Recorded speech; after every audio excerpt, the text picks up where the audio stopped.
우리 옆에부터 한번 인사하겠습니다. 잘 나오셨습니다. 잘 나오셨습니다. 항상 기뻐하라, 쉬지 말고 기도하라, 범사에 감사하라. 아마 오늘 본문은 예수 믿는 우리들이 가장 좋아하는 말씀 중에 하나가 아닌가 싶습니다.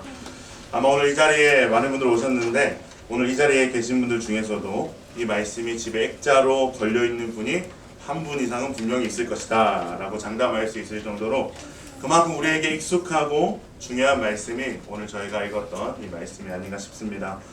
그런데 한편으로는 이 말씀이 우리들이 가장 지키기 어려운 말씀이 아닌가라는 생각을 한번 해봅니다. 알고는 있는데 잘 안 되는 거죠.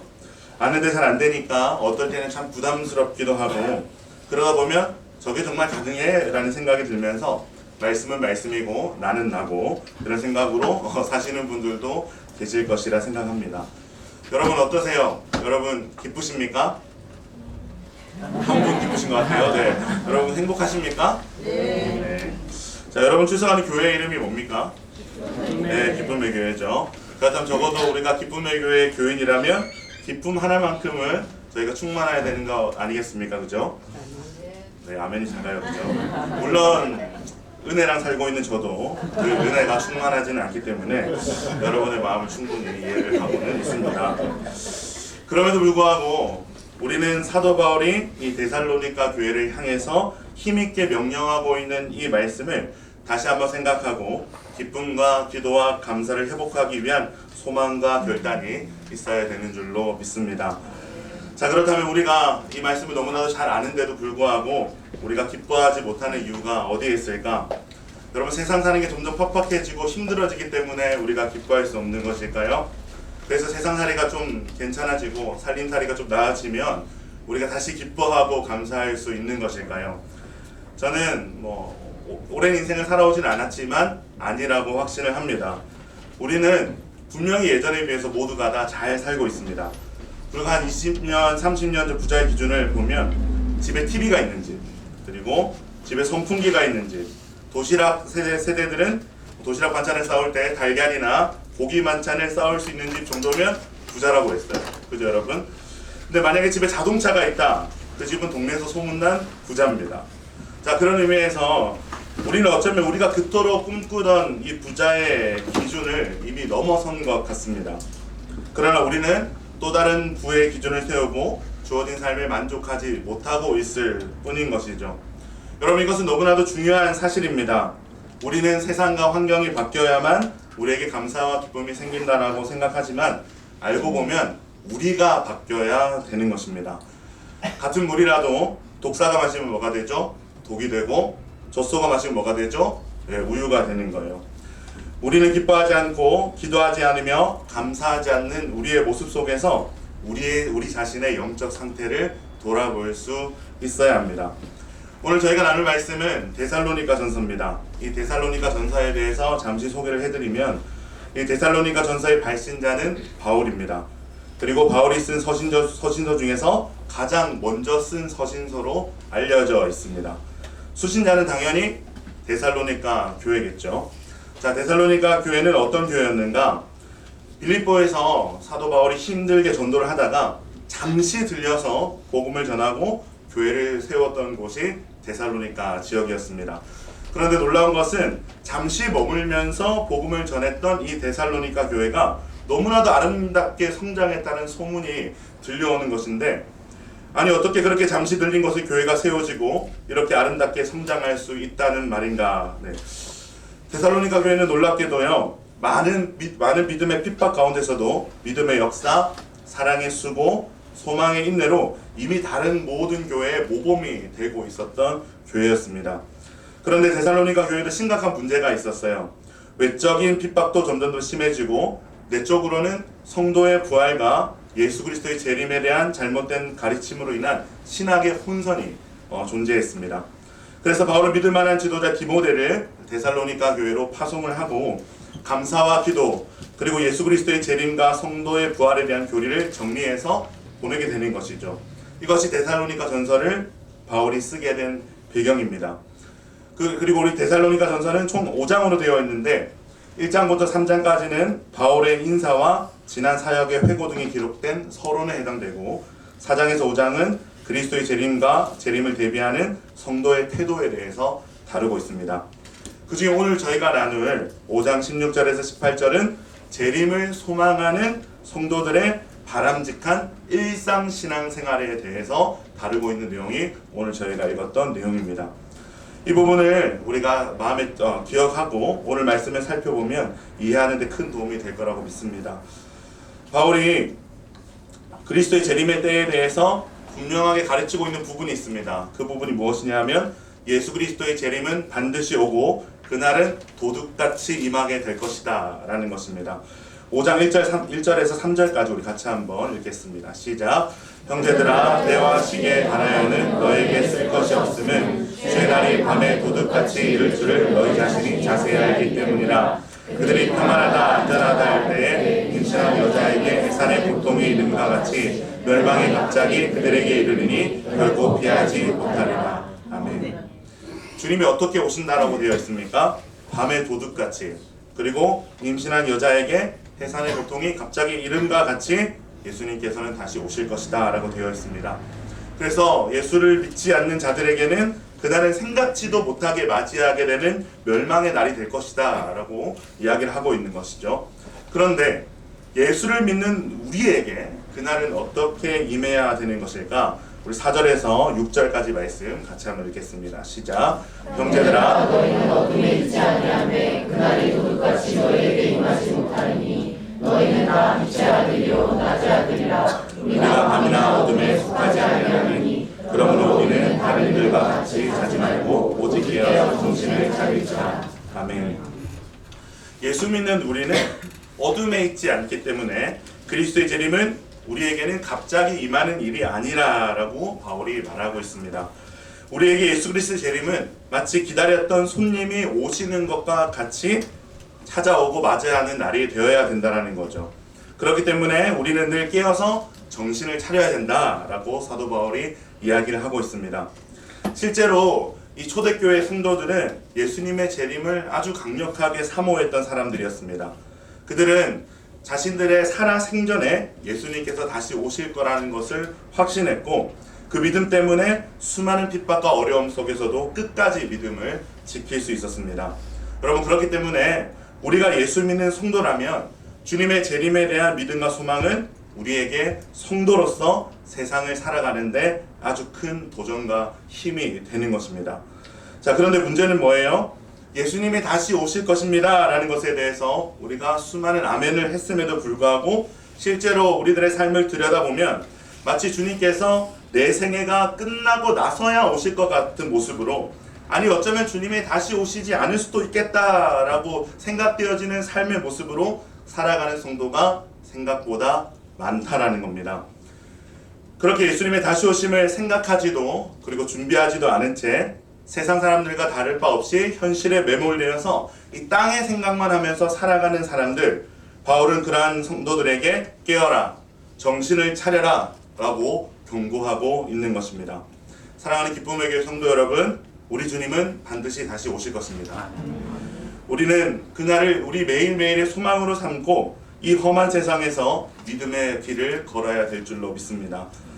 자, 우리가 그렇게 예수 그리스도 재림을 믿는 것이 너무나 중요하다고 했는데, 그리고 그 재림에 대해서 늘 생각하고 준비하며 살아가는 우리의 일상의 태도 또한 우리가 간과해서는 안 되는 아주 중요한 신앙의 모습입니다.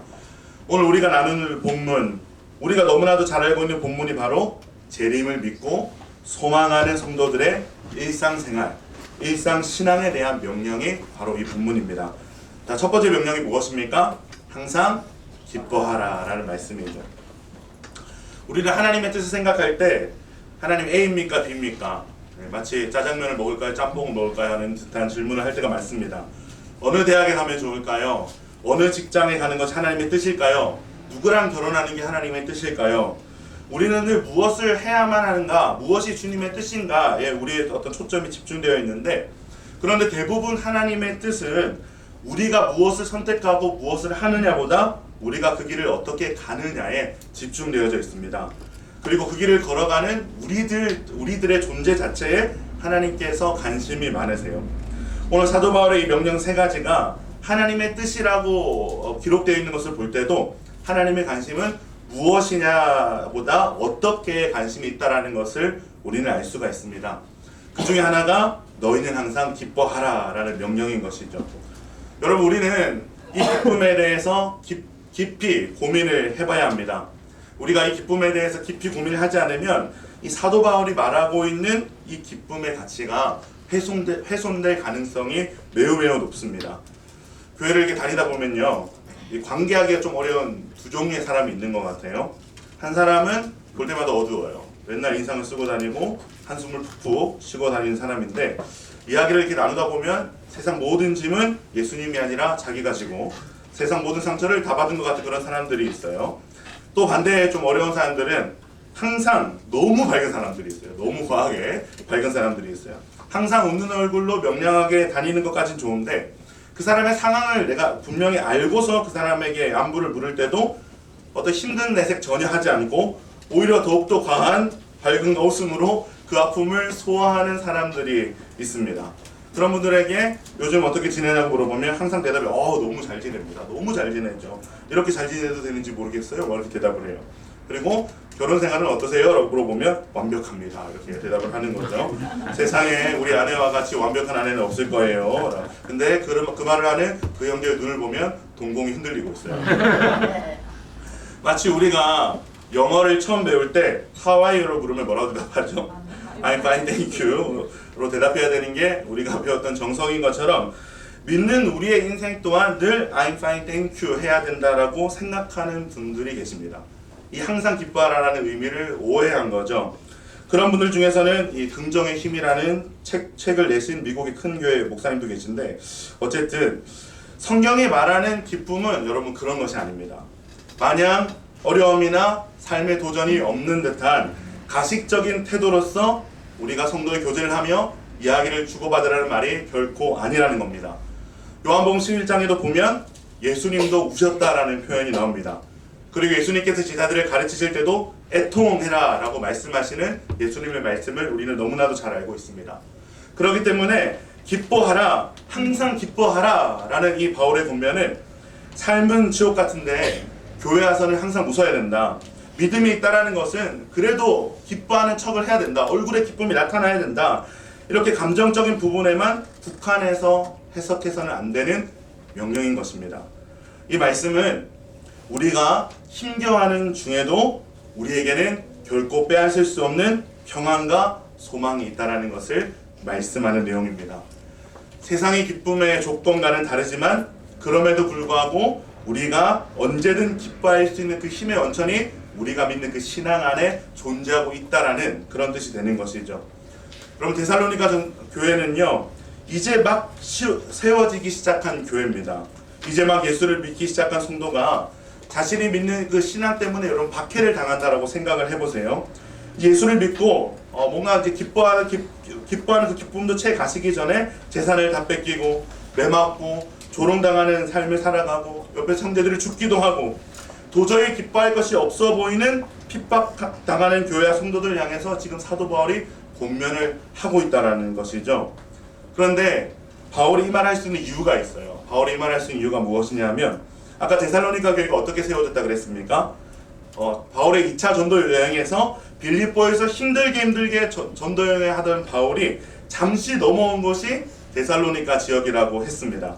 여러분, 빌립보에서 어떤 사건이 있었습니까? 여러분 잘 알듯이 사도행전 16장을 보면 바울이 귀신 들려서 점치는 여종을 죽게 하죠. 그래서 그 여종에게 들린 귀신이 쫓겨나게 되는데, 그래서 그 여종으로 말미암아 돈을 벌던 사람이 바울을 고소함으로 말미암아 바울과 실라는 매맞고 감옥에 갇혀서 어떤 고난을 당하게 됩니다.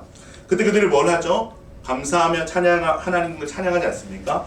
그래서 모든 옥문이 열리고 쇠고랑도 풀어지는 역사가 일어났다는 것을 우리는 알고 있습니다. 그렇게 힘들게 빌립보에서 전도여행을 하다가 잠시 들린 곳이 데살로니가 지역이라는 거죠. 자, 여러분 한번 상상해 보세요. 데살로니가에 잠시 넘어온 바울의 어떤 그 행색을 우리가 잠시 상상해 볼 때, 아마 바울은 온몸이 상처와 흉터투성이었을 것이고, 아마 다리는 절뚝거렸을 것이며, 누가 보기에도 결코 좋은 행색은 아니었을 것이다 라고 우리는 상상할 수가 있는 거예요. 그런데 그렇게 행색이 초라한 바울이 데살로니가 지역에 가서 복음을 전하는데요, 그의 행색과는 다르게 복음을 전하는 그의 얼굴과 목소리에서 설명할 수 없는 기쁨이 표출되고 있는 것입니다. 왜요? 바울 안에 있는, 그리고 그가 고백하는 그의 주인 되시는 예수 그리스도 때문에. 그래서 데살로니가 교인들은 그런 바울을 보고 예수를 믿기 시작한 거죠. 그래서 그들은 이미 다 압니다. 어떤 상황에서도 예수 믿는 우리에게는 결코 빼앗을 수 없는, 변하지 않는 기쁨이 있다. 바울은 그것을 지금 상기시켜 주고 있는 것입니다. 예수님도 제자들에게 그런 고귀한 기쁨을 가르쳐 주셨습니다. 제자들을 전도여행으로 파송할 때 제자들이 마귀도 쫓아내고 역사를 막 행하고 돌아와서 막 기뻐하며 흥분하며 막 주님 앞에 이렇게 보고를 합니다. 주님 보셨습니까? 제가 주님의 이름으로 마귀도 쫓아내고 막 이런 역사들을 행했습니다 라고 이야기를 했는데, 예수님께 그들에게 뭐라고 답하시나요? 누가복음 10장 20절 말씀입니다. 우리 같이 한번 읽겠습니다. 시작. 그러나 귀신들이 너희에게 항복하는 것으로 기뻐하지 말고 너희 이름이 하늘에 기록된 것으로 기뻐하라 하시니라. 아멘. 귀신들이 항복하는 것으로 기뻐하지 마라. 그런 것으로 기쁨을 삼으면 만약에 너희가 그런 역사와 기적을 행하지 못하는 날이 오면 너희 어떡할래? 아무런 능력이 나타나지 않는 어려운 상황에서는 너희 과연 기뻐할 수 있을까? 라고 예수께서 말씀하시는 거죠. 오늘날 우리로 따지면 기도가 응답되고 병이 낫고 원하는 대학과 직장에 합격을 하고 주님 앞에 나와서 주님 기쁩니다. 제가 기도했더니 제 삶에 이런 응답들이 있고 이런 기적들이 일어났어요. 근데 주님이 그런 우리를 보면서 뭐라고 말씀하시는 거예요? 야, 근데 너 그런 것들이 이 삶의 진짜 기쁨이 돼서는 안 돼 라고 말씀을 하시는 거예요. 여러분, 삶을 살아가다 보면 기도 응답이 될 때가 많을까요? 안 될 때가 많을까요? 네, 안 될 때가 많아요. 기도해보신 분들은 알아요. 안 될 때가 많아요. 뭐 되긴 되는데 내 생각대로 하나님께서 응답하지 않을 때가 많은 것이죠. 내가 원하고 바라는 대로 삶이 흘러가기보다는 사실 우리의 삶이란 생각지도 못한 어려움과 위기를 맞이하는 순간이 훨씬 더 많습니다. 그런 우리의 모든 삶의 이야기를 아시는 주님께서 만약 이러한 것들이 너희의 기쁨이라면 그 모든 것이 이루어지지 않을 때 너희는 무슨 기쁨으로 살래? 라고 우리에게 묻고 계신 것이죠. 그러면서 예수님께서 진짜 기쁨의 이유를 말씀해 주세요. 그 이유가 무엇입니까? 너희 이름이 하늘에 기록된 것으로 기뻐하라 라고 말씀을 하십니다. 사랑하는 우리 기쁨의 교회 성도 여러분, 우리의 기쁨의 이유가 무엇이라는 것입니까? 우리가 예수 그리스도를 소유한 것 때문에 예수 그리스도를 통해서 우리에게 약속하신 영원한 하나님의 나라가 우리에게 주어졌기 때문에 그 약속대로 오셔서 약속대로 우리를 구원하시고 약속대로 다시 오실 그 약속이 내 안에 믿음으로 실제가 되었기 때문에 우리가 세상에서 애통하고 비통한 일이 있더라도 너희는 기뻐할 수 있다라고 사도 바울이 이야기를 하는 것입니다. 이 예수님의 가르침은 오늘 사도 바울이 데살로니가 교인들에게 하는 권면과 똑같습니다. 너희 지금 힘들지? 밖으로는 모진 핍박과 안으로는 여러 혼란들 때문에 너희 힘들지? 비통하지? 그러나 우리에게는 우리를 구원하신, 우리를 위해서 십자가 지신 하나님의 아들 예수 그리스도가 있잖아. 그리고 그 주님께서 반드시 다시 오시겠다라고 약속하셨잖아. 그 약속을 믿는다면 너희는 항상 기뻐하라. 사랑하는 여러분, 이것이 예수 그리스도를 말미암아 구원받은 우리 모두의 고백이 되어야 될 줄로 믿습니다. 두 번째로 사도 바울이 명령하는 것은 무엇입니까? 원래는 쉬지 말고 기도하라는데 이것은 맨 마지막에 살펴보기로 하고 범사에 감사하라는 명령을 하고 있습니다. 이것도 마찬가지입니다. 여기서 말하는 감사가 세상에서 말하는 얕은 감사가 아님을 우리는 지금쯤 눈치를 채야 되는 거죠. 물론 우리에게 영적인 눈이 열리면 세상에 당연한 것은 아무것도 없어요. 제가 2015년 단기 선교 여행에서 축구를 하다가 왼쪽 발목 인대가 3개가 끊어지고 무릎의 인대도 손상되는 부상을 입었습니다. 그것도 선교 첫날에. 네. 그래서 많은 분들에게 민폐를 끼쳤던 기억이 나는데, 네. 제가 그 뒤로 조금만 무리해서 서 있으면은 다리가 많이 붓고 아파요. 특히 관절이라는 것이 비가 올 때가 되면 기가 막히게 아파오는데 아마 한국 기상청보다 제 무릎 관절이 더 정확하지 않나 싶기도 한데 어쨌든 그 뒤로는 제가 막 잘 뛰지도 못해요. 몸도 무거워서 그런 것도 있겠지만 다리가 잘 굽혀지지도 않고 그래서 요즘에는 잘 걷고 잘 뛰고 잘 쭈그려 앉으시는 분들 보면 그렇게 부러울 수가 없어요. 여러분 다리뿐만이 아니죠. 우리가 보고 들을 수 있다라는 것이 누군가에게는 평생 한 번이라도 경험해봤으면 하는 기적의 순간임을 우리가 기억할 때 우리는 하나님께서 우리에게 주신 건강에 대해서 감사하지 않을 수 없습니다. 전에도 말씀드렸지만 원수 같은 남편도 영안이 열리면 어떻게 된다 그랬어요? 건강이 옆에 살아있는 게 감사하고, 공부하는 자녀도 영안이 열리면 그냥 건강하고 착하게 자라고 있는 것이 얼마나 감사한지 몰라요. 그러나 이 정도의 감사는 인생을 조금 해석할 줄 아는 세상 사람들을 알고 깨닫는 감사라는 것입니다. 그러나 오늘 사도 바울이 공면하는 감사는 조금 다릅니다. 이 감사는 유카리스테오라는 단어를 사용하는데 성경에서 하나님에 대하여 감사할 때 주로 쓰이는 동사입니다. 여러분 어떨 때 하나님께 감사하세요? 기도가 응답되고 원하던 일이 잘 이루어졌을 때, 물론 그때도 우리가 하나님께 감사를 올려드려야 하지만 이 성경에서 말하고 있는 감사는 하나님의 선하심을 우리가 깊이 깨달았을 때 우리 내면에서 고백되어지는 신앙적 태도입니다. 즉 하나님의 어떠하심을 알고 그것에 대해서 반응하는 우리의 태도가 감사라는 겁니다. 오늘 이 편지의 수신자인 데살로니가 교회 형편이 어떻다고 했습니까? 예수 믿은 지도 얼마 되지 않았고 교회가 세워진 지도 얼마 되지 않았는데 많은 핍박과 어려움이 있었다라고 했습니다. 바울이 지금 이러한 상황 속에서도 그들에게 감사를 명령하는 것은 너희를 구원하신 하나님이 선하시다는 사실을 그러한 상황 속에서도 인정하라라는 도전입니다. 너희를 구원하신 하나님이 어떤 분이신지, 너희를 이런 환경에 두신 하나님이 어떤 분이신지 너희가 다시 한번 생각하고 마음으로 고백할 수 있다면 너희는 감사해야 된다라고 명령하고 있는 것이죠. 여러분, 즉 감사는요, 나의 모든 상황이 내 안에 주어진 하나님에 대한 지식, 특별히 하나님의 선하심에 대한 내 안의 지식을 통과할 때 우리에게 나오게 되는 것이 감사입니다. 즉 하나님의 선하심에 대한 믿음이 내 안에 있으면 그 사람은 뭐가 이렇게 속으로 들어가도 결국 뭘로 나오는 거예요? 감사로 나오는 거예요. 감사. 즉 감사는 내 안에 있는 하나님에 대한 선하심을 통과함으로 일어나는 상황의 재해석이 성도의 감사인 것입니다. 너무 신기해요. 상황은 똑같은데 이 상황이 재해석되기 시작하면 신기하게 감사와 찬양이 우리 입술에서 나오는 것을 우리는 경험하게 되는 것입니다. 여러분 성경에 이 감사 찬양, 이 감사 찬양의 대가를 생각하라 말하라 그럼 여러분 누가 떠오르세요? 저는 바로 다윗이 떠오르거든요. 다윗이. 시편을 보면 이 다윗의 얼마나 주옥 같은 고백들이 있는지 모르겠습니다. 근데 여러분 그거 아세요? 그 다윗의 아름다운 시가요 대부분 고난 중이거나 고난 바로 뒤에 쓰여진 시라는 것입니다. 놀랍게도 다윗이 왕이 되어서 평안하고 형통하고 힘을 가져서 떵떵거리고 살 때는 거의 시를 쓰지 않았어요. 여러분 너무 놀랍지 않습니까?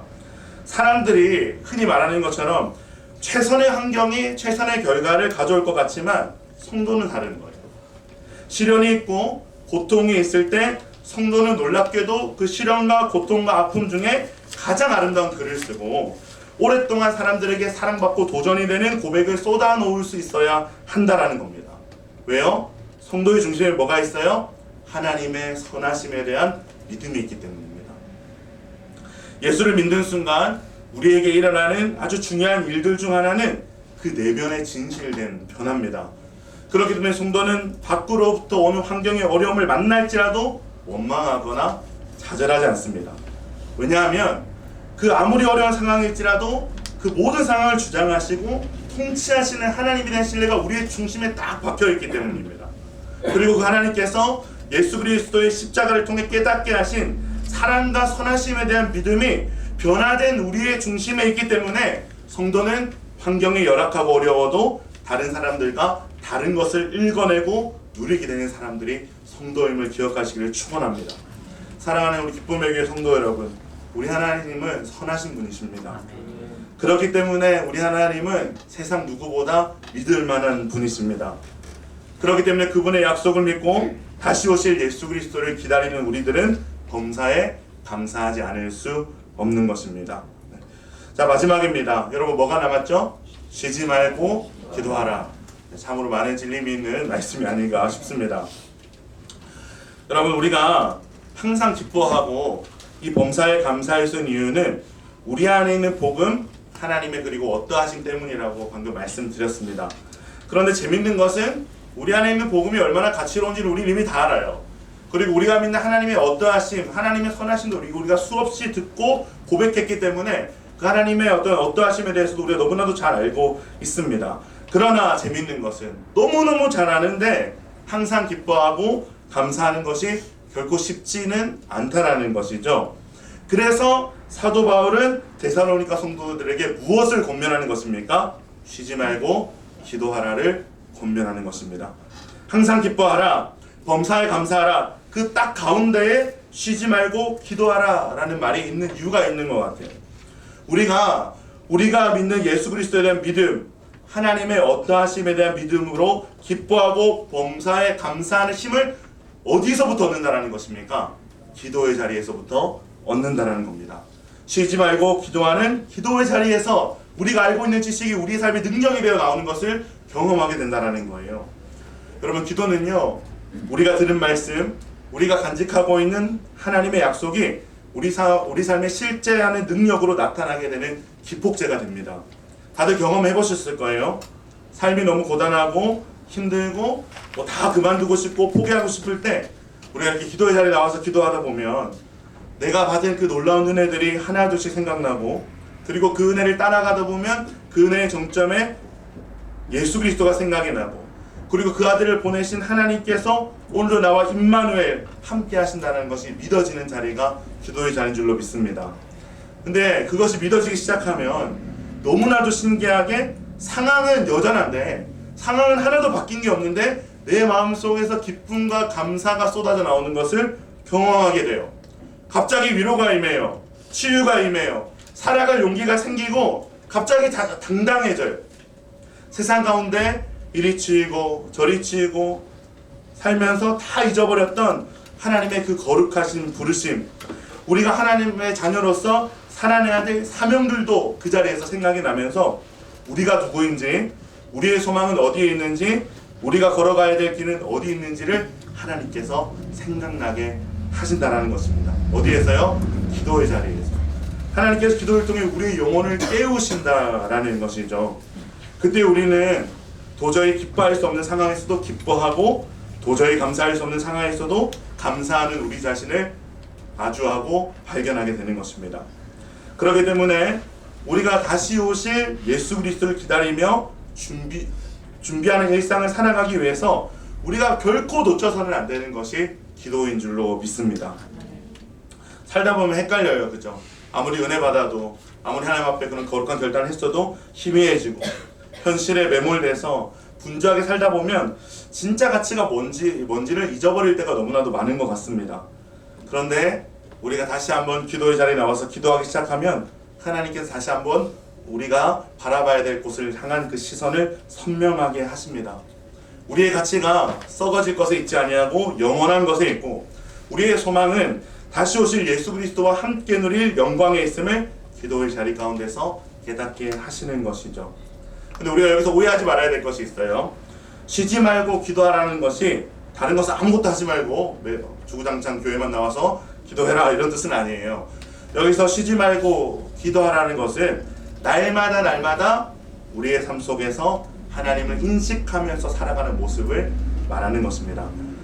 우리의 삶의 모든 순간에 한순간도 쉬지 않고 하나님을 인식하기 위해서 노력하는 것, 그것이 우리가 이 혼미한 세상 속에서 예수 그리스도의 다시 오심을 기다리며 잠들지 않고 깨어 사는 비결임을 사도 바울이 알려주고 있는 것입니다. 사랑하는 여러분, 기도하지 않으면 잠듭니다. 기도하지 않으면 아무리 말씀을 드려도 그 말씀이 내 삶 가운데 능력이 되지 않습니다. 그렇기 때문에 사도 바울은 분명히 우리에게 이야기합니다. 주님은 반드시 다시 오신다. 도둑이 한밤중에 오는 것 같이 그분을 맞이하지 않기 위해서 깨어서 정신을 차려라. 어떻게 해요? 항상 기뻐함으로, 쉬지 말고 기도함으로, 범사에 감사함으로. 사랑하는 성도 여러분, 오늘 데살로니가 성도들에게 사도 바울이 놀라운 명령으로 이들을 깨우고 있다는 사실을 기억하시기를 바랍니다. 그리고 우리도 이 말씀으로 우리의 삶을 비춰보고 영적 잠에서 깨어나야 될 줄로 믿습니다. 말씀을 정리합니다. 데살로니가 교회를 포함한 수많은 초대교회의 소망은 주님의 재림이었습니다. 그래서 그들은 믿음을 저버리지 않고 사랑의 수고와 믿음의 역사, 소망의 인내 가운데서 살아갈 수가 있었습니다. 사도 바울은 이들에게 과감하게 도전합니다. 너희의 일상 또한 주님이 다시 오실 그 재림을 준비하는 일상이 되어야만 한다. 항상 기뻐함으로, 쉬지 말고 기도함으로, 범사에 감사함으로. 저는 그래서 이 말씀을 우리가 묵상할 때 앞에 좀 이 말을 좀 덧붙였으면 좋겠어요. 예수님이 다시 오실 것을 믿느냐? 그렇다면 항상 기뻐하라. 예수님이 다시 오실 것을 너희가 믿느냐? 그렇다면 쉬지 말고 기도하라. 예수님이 반드시 다시 오실 것을 믿느냐? 그렇다면 범사에 감사하라. 이것이 예수 그리스도 안에서 너희를 향한 하나님의 뜻입니다. 오늘 이 자리에 기쁨을 잃어버린 성도님들 계십니까? 우리의 기쁨의 근원 되시는 예수 그리스도를 다시 찾으시기를 바랍니다. 감사를 잃어버린 성도님들 계십니까? 우리의 내면을 하나님의 어떠하심으로 채우시기를 축원합니다. 그리고 이 모든 회복의 중심에 기도가 있음을 기억하시고 매 순간 주님을 인정하고 인식하며 우리의 삶의 기도의 자리를 회복하시기를 축원드립니다. 주님은 반드시 오실 것입니다. 오늘 우리에게 주신 이 말씀을 붙들고 우리의 삶이 다시 오실 예수 그리스도를 소망하며 준비하는 거룩한 일상이 되기를 주님의 이름으로 축원합니다. 우리 같이 한번 기도하시겠습니다.